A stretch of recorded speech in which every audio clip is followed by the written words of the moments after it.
I am Sister Binsi, Assistant Professor, Literature College, Guruvayur.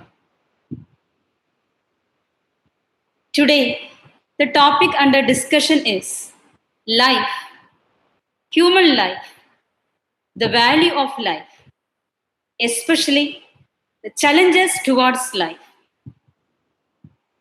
ഈ ലോകത്തിലെ ഏറ്റവും ഹൃദ്യമായൊരു കാഴ്ച കുഞ്ഞുങ്ങളും അവരുടെ പുഞ്ചിരിയുമാണ്. ഒരു അമ്മയുടെ ജീവിതത്തിലെ ഏറ്റവും സാഫല്യമാർന്ന നിമിഷം ഒരു കുഞ്ഞിന്റെ ജനനമാണ്. അതെ, മനുഷ്യജീവിതം, മനുഷ്യജീവൻ അതിൻ്റെ ആദ്യ നിമിഷം മുതൽ വിലപ്പെട്ടതാണ്. അത് നഷ്ടപ്പെടരുത്, നഷ്ടപ്പെടാൻ ഇടയാകുകയുമരുത്. മനുഷ്യജീവൻ, മനുഷ്യജീവിതം അമൂല്യമായിട്ടാണോ അനുഗ്രഹമായിട്ടാണോ നമ്മുടെ സമൂഹത്തിൽ പരിഗണിക്കപ്പെടുന്നതെന്ന് നമുക്ക് പരിശോധിക്കാം. വിശദാംശങ്ങളിലേക്ക് കടക്കാം.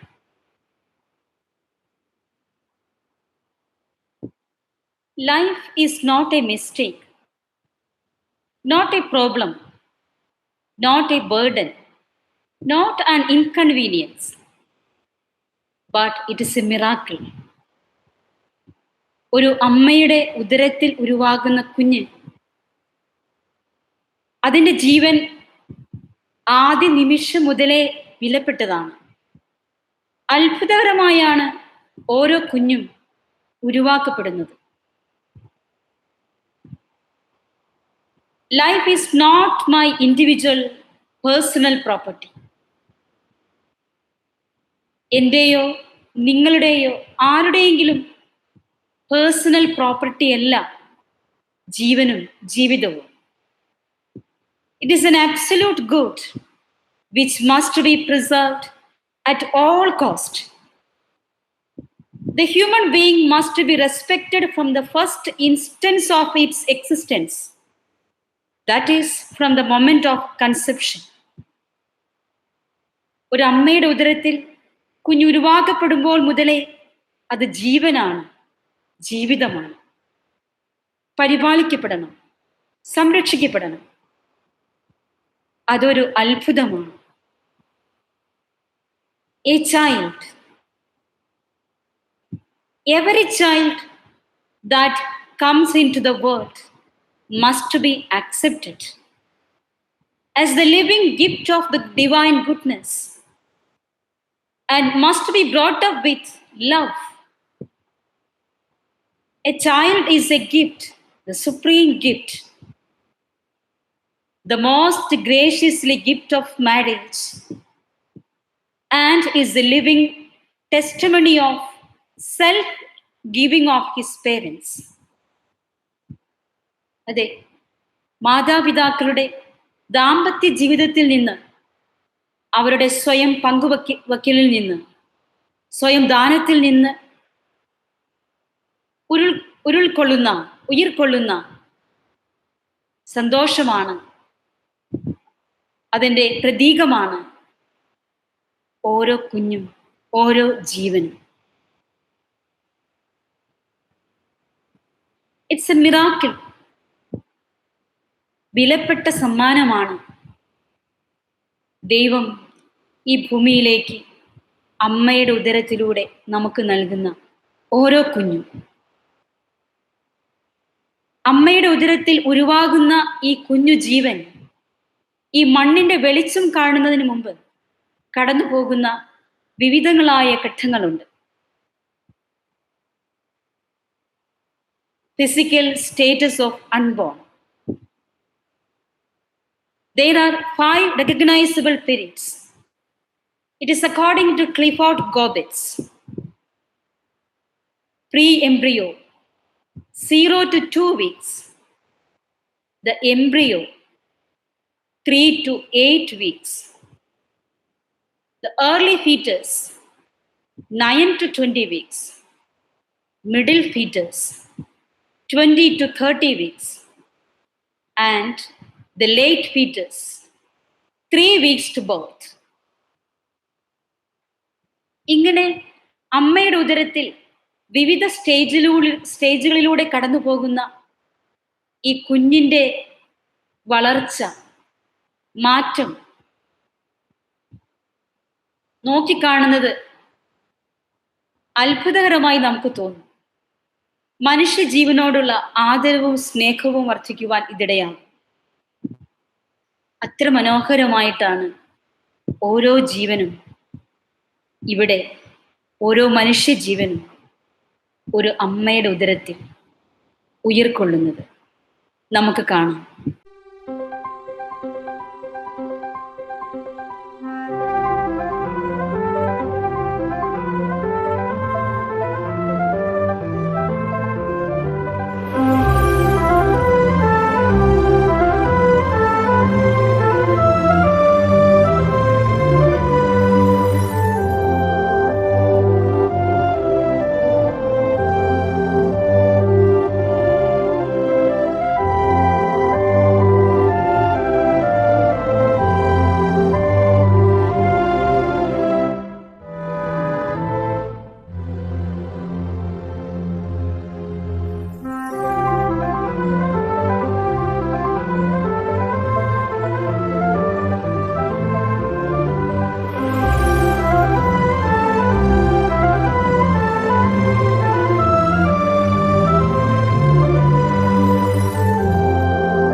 When does life really begin? From at the moment of consumption, all physical traits of a baby already been determined at that moment itself. Its sex, hair, color of eye. Heart starts to beat 22 days after its conception. ഒരു സ്ത്രീ താൻ അമ്മയാണെന്ന് തിരിച്ചറിയുന്നതിന് മുൻപേ തന്നെ ആ കുഞ്ഞു ഹൃദയം മിടിച്ചു തുടങ്ങിയിട്ടുണ്ടാവും. By at 11th week, thumb sucking starts. At 13th week, ears starts picking up vibrations. അമ്മയുടെ ഹൃദയമിടിപ്പ് അവൻ അറിഞ്ഞു തുടങ്ങിയിട്ടുണ്ടാകും.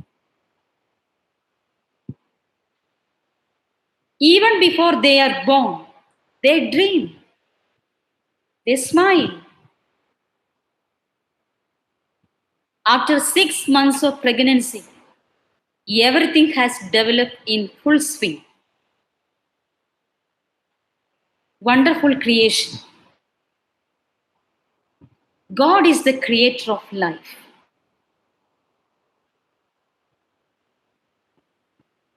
ഇങ്ങനെ അത്ഭുതകരമായി ഈ ഭൂമിയിൽ ഉരുവാകുന്ന മനുഷ്യജീവന് നേരെ, മനുഷ്യ ജീവിതത്തിന് നേരെയുള്ള വെല്ലുവിളികളിൽ ഏറ്റവും നിന്ദ്യമായത്, ക്രൂരമായത് എന്താണെന്ന് നമുക്കറിയാം. Abortion. What is it? Removal of an embryo from the uterus, resulting in its death.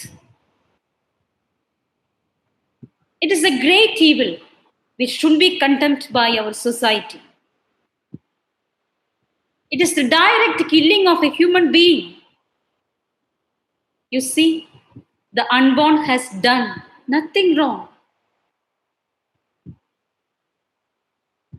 What reason is there to violently destroy its life directly?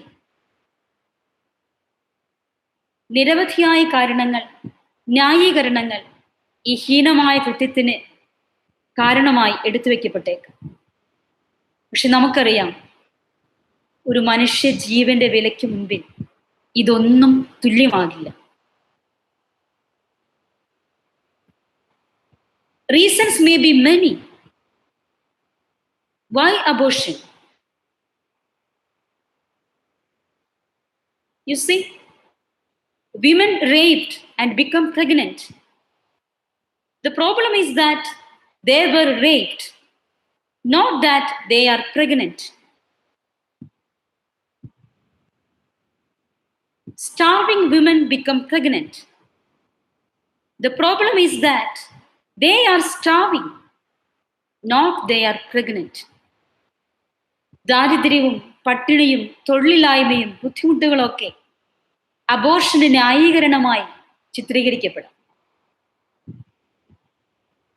പക്ഷെ നമ്മൾ ഓർക്കണം, മനുഷ്യ ജീവിതത്തിന്റെ വില. അമ്മയുടെ ഉദരത്തിൽ നിശബ്ദനായ കുഞ്ഞ്, സ്വയം ശബ്ദമുയർത്തുവാൻ സാധിക്കാത്ത കുഞ്ഞ്, അതിനെതിരെയുള്ള ഹീനമായ കൃത്യം ഏത് തരത്തിലും അപലപിക്കപ്പെടേണ്ടതാണ്. Abused women may become pregnant. The problem is that they are in abusive relationship, not they are pregnant. നമ്മൾ തിരിച്ചറിയണം, എന്തിനെതിരെയാണ് നമ്മൾ സ്വരം ഉയർത്തേണ്ടത്, എവിടെയാണ് നമ്മൾ ജാഗ്രത പുലർത്തേണ്ടത്. ജീവൻ സംരക്ഷിക്കപ്പെടണം, നഷ്ടപ്പെടരുത്, നഷ്ടപ്പെടാൻ ഇടയാകുകയുമരുത്.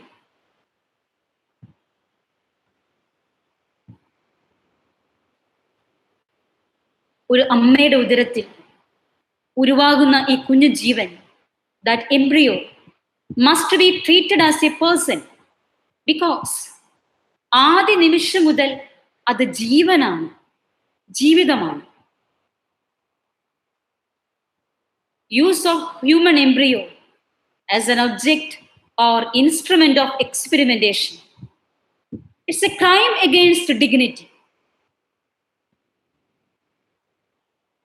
The child has the right to be conceived, carried in the womb, brought into the world, brought up within the marriage. കുടുംബ ജീവിതത്തിന്റെ സ്നേഹത്തിനുള്ളിൽ, സുരക്ഷിതത്വത്തിനുള്ളിൽ ജനിക്കപ്പെടേണ്ടതാണ് ഓരോ കുഞ്ഞും.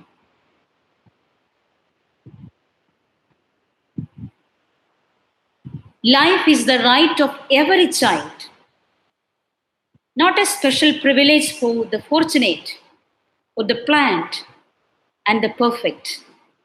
It's a right. It is the basis of all human right.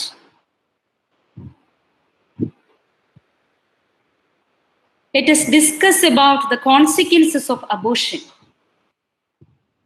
നിരവധിയായ പഠനങ്ങൾ നടന്നിട്ടുള്ള ഒരു മേഖലയാണിത്. അബോർഷന്റെ പരിണിത ഫലങ്ങൾ. First of all, abortion is a family issue.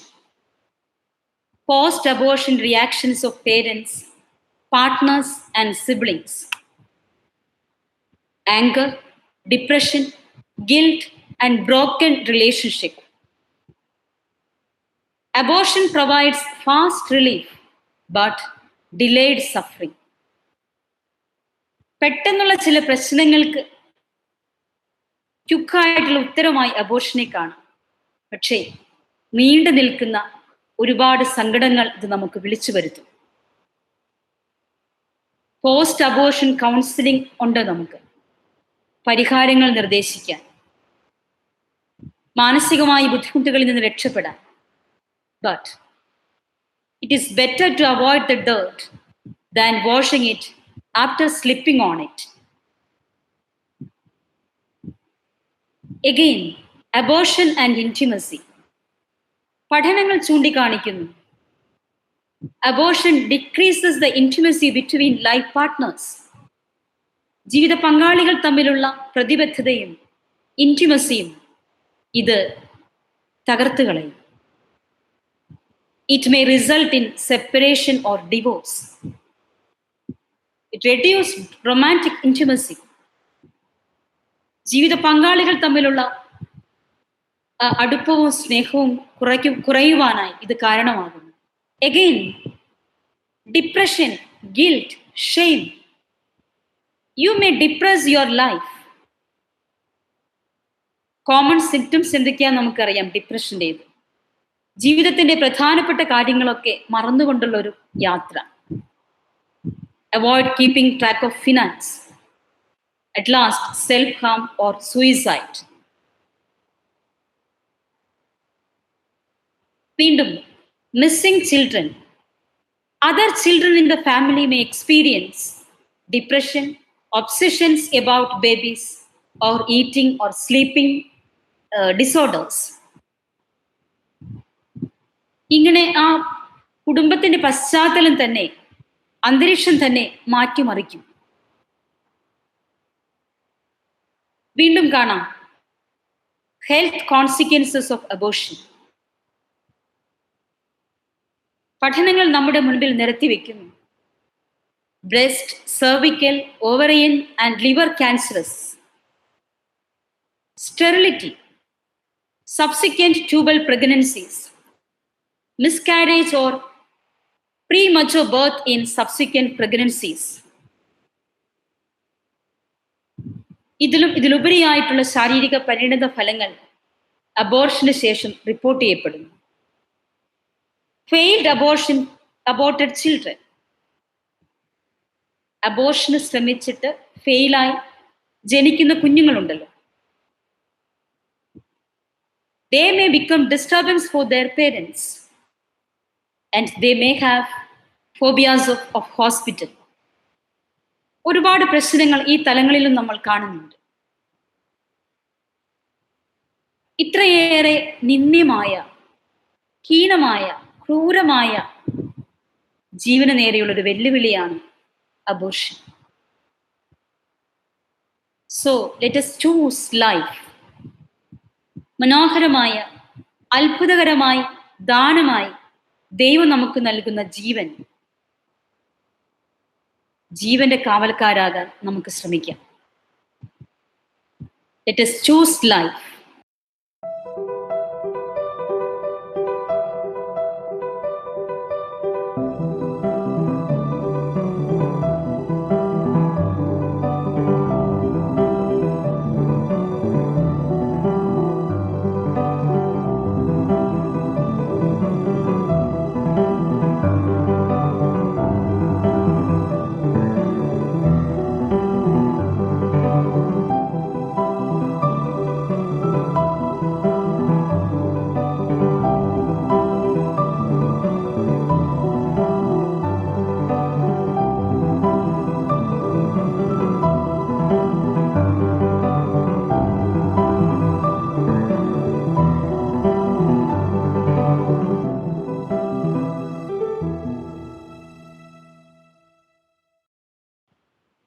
അറിഞ്ഞോ അറിയാതെയോ, നേരിട്ടോ അല്ലാതെയോ ജീവന്റെ നാശത്തിന് നമ്മൾ കാരണക്കാരാകരുത്. അതിലുപരി ജീവന്റെ കാവൽക്കാരായി നമുക്ക് മാറാം. ജീവന്റെ കാവൽക്കാരാകുവാനുള്ള നമ്മുടെ ദൗത്യത്തെക്കുറിച്ച്, ഈ ദൗത്യത്തിന് നിർവഹിക്കപ്പെടേണ്ട കടമകളെക്കുറിച്ച് വിശകലനം ചെയ്യുവാനായി നെക്സ്റ്റ് സെഷനിൽ നമുക്ക് വീണ്ടും കണ്ടുമുട്ടാം. Thank you. Thank you very much.